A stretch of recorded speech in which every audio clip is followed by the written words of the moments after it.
And joining us now is Sri Lanka's Consul General to Toronto, Bandula Jayasekara.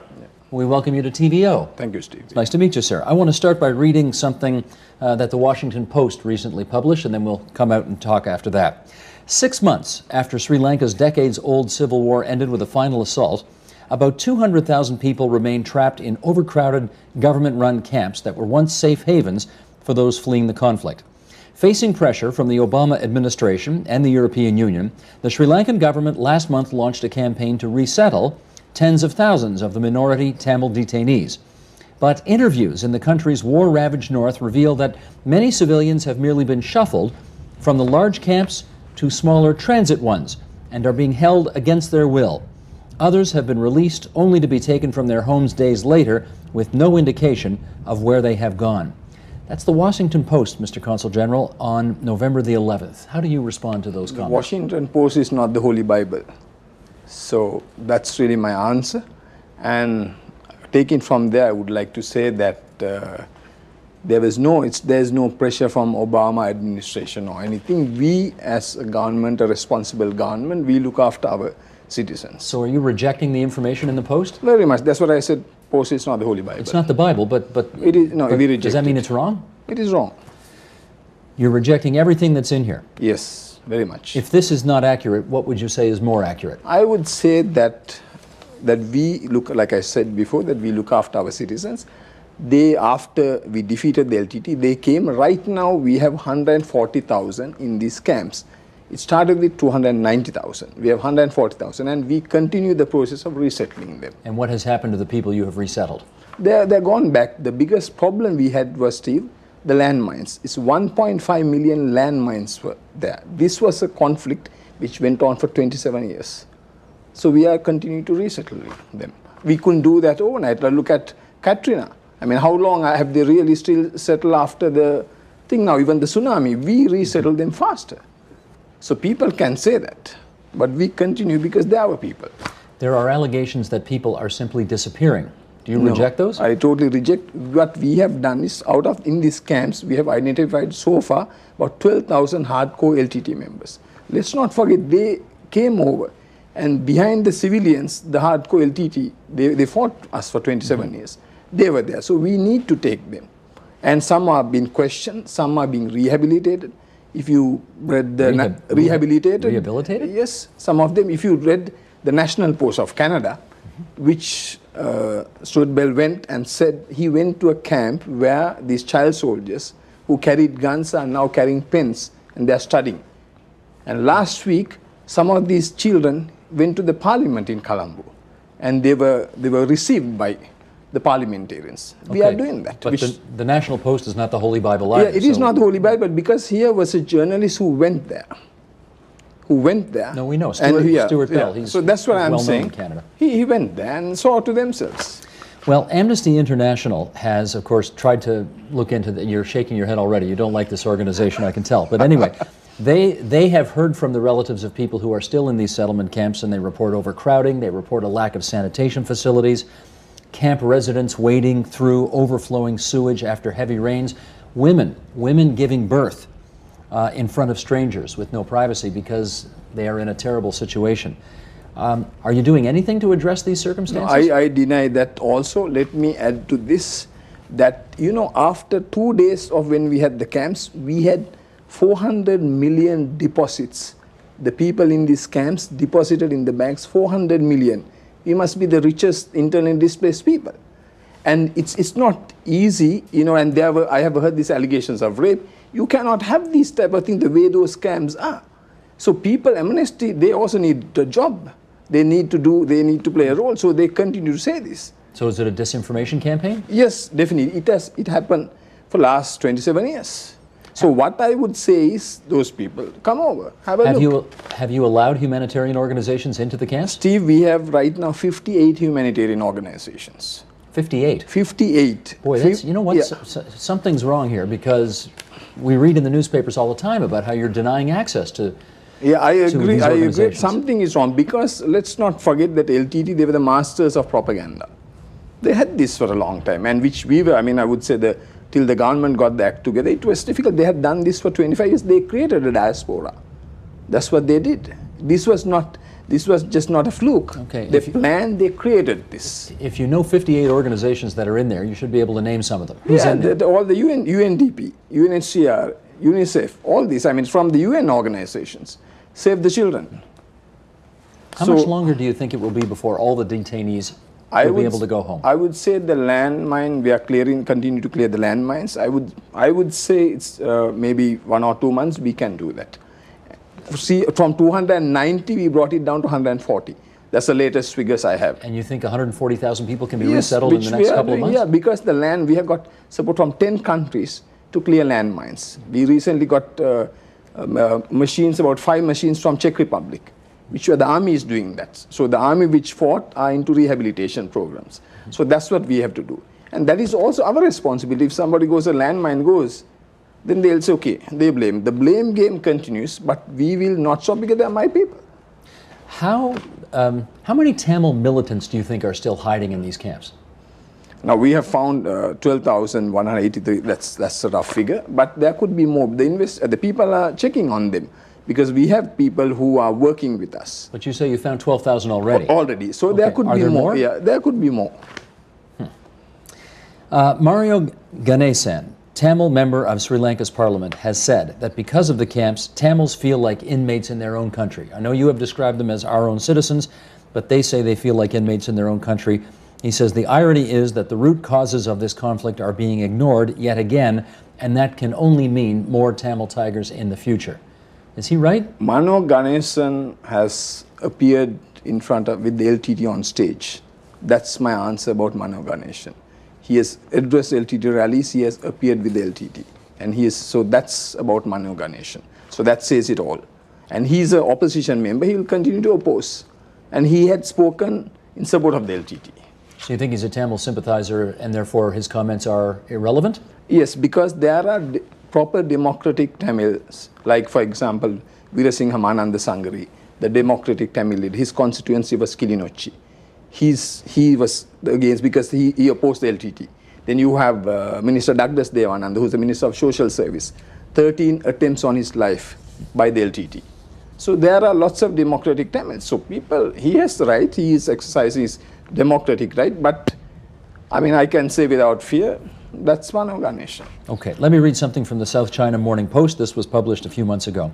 The government has 2 choices, revenge and retribution or robust reintegration. There's an obvious temptation to opt for the former. The rebels turn to terrorism to push their cause, claiming the lives of thousands of people. Trials have to be held for rebel leaders who have been captured, but there has to be a sweeping amnesty for other Tamils. They have genuine grievances after all. No one ethnic group can be shown favoritism. Tamils have to be given the right to equal education and employment opportunities. And the question is, what are you doing to reintegrate Tamils into Sri Lankan society? See, let me tell you, in the south, we have the capital, 53% is Tamils. And I really would like not in like... Colombo? In Colombo, the capital. I really do not like to call them Tamils. I'm the Consul General for Sri Lanka. I'm the Consul General for all Sri Lankans. As far as I'm concerned, they're all Sri Lankans. We have 5 communities, Sinhalese, Tamils, Muslims, Malays, and Dutch burghers. So for me, they're all Sri Lankans. So you represent Tamils as well? Yeah, they're Sri Lankans to me. Do they feel like you represent them? Very much. Because maybe people who are sympathetic towards the LTT, they would always have something to say. And for the last, and it's more than that, what has happened is, it has been a money-making venture, which they have made lots of money. And I would say my first interview which I gave here was saying that all Tamils are not LTT. We had the foreign minister, Lakshman Kadiragama, a Tamil who was assassinated by the LTT, the best foreign minister we ever had. We had the Inspector General of Police, Rudra Rajasingham. We had today the Air Force number 2 is a Sri Lankan Tamil. So people are not aware or they don't want to even talk about it. Okay. This is your first posting, right? This is my first posting. You're new to the diplomatic game. Yes. How long have you been here? Nearly 2 years. 2 years. So you have an understanding of what if I can put it this way, the English-Canada-Quebec relationship is like. Do you think that's a model for what could take place in your country? No. Number one, before I give you a complete answer onto that, I must say, like here, I have told some of the Canadians, don't bring this Sinhala Tamil. I don't say you're a Quebecois, you're from France or which. I don't say that. I said, treat us as Sri Lankans. That's number one. And then coming to the model, that we would have our own model. We are not interested in following the Canadian model or the Indian model.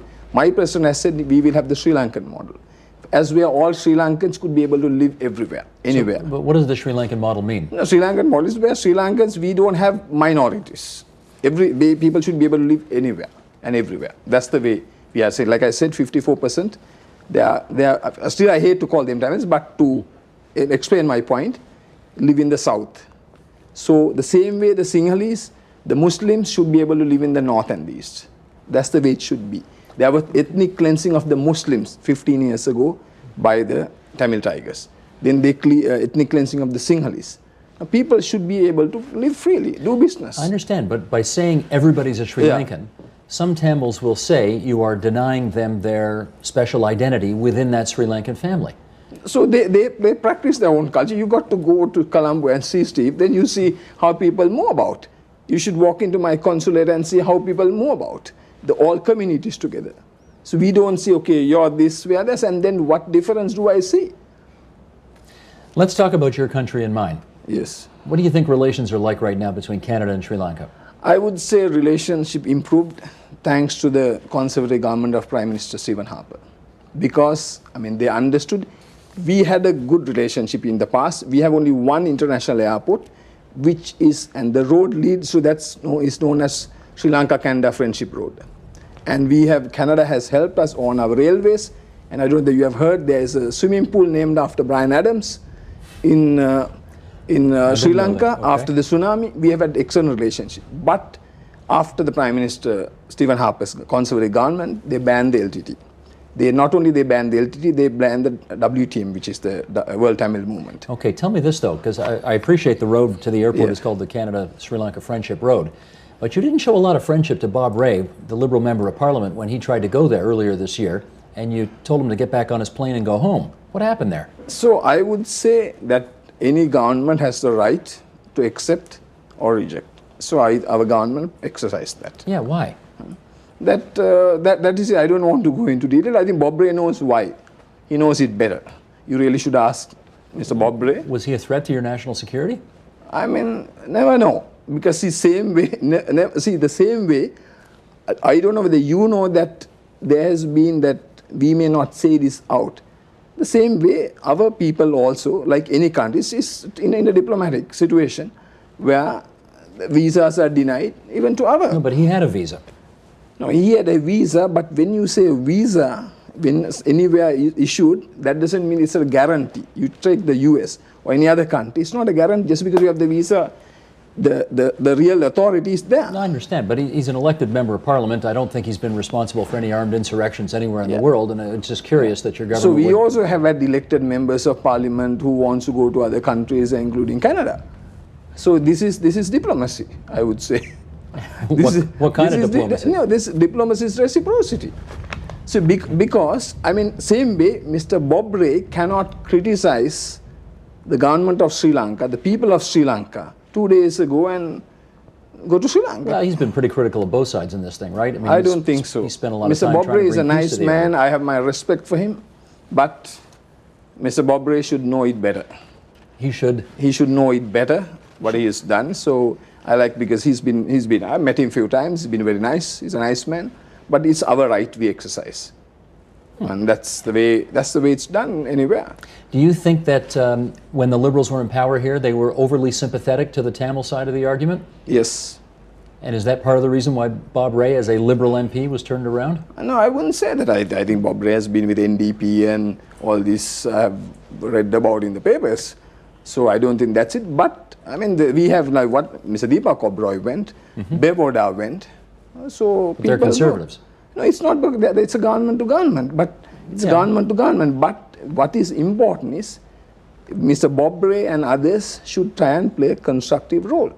They should try to play a constructive role. They should work together. Okay, it's easy for them to criticize. It's easy for people to criticize. Let's finish on. We got 30 seconds left here, so let's finish with perhaps something constructive. What do you think Canada can do right now constructively to help your country? No, right now, what Canada is doing is helping us for rehabilitation. Like Minister Bevoda has visited twice, Mr. Deepak Oberoi has visited. So Canada is working together with Sri Lanka. So that's what Canada is doing to improve, to do peace building, reconstruction, rehabilitation. That's the best, and Canada is doing that, and we are very grateful to Canada. And we're going to have an election in this country in the next year or so, probably. What would your advice be to the Canadian people on who to vote for? That's not my job to give advice to the Canadian people. If you ask, I'm a Sri Lankan diplomat, I think you should really ask the Canadian. You used to be a journalist, though, so I thought maybe you'd take a shot at it. Not anymore. Not anymore. Okay. Consul General, it's good of you to join us here at TVO tonight. Thanks so much for your time. Thanks, Steve.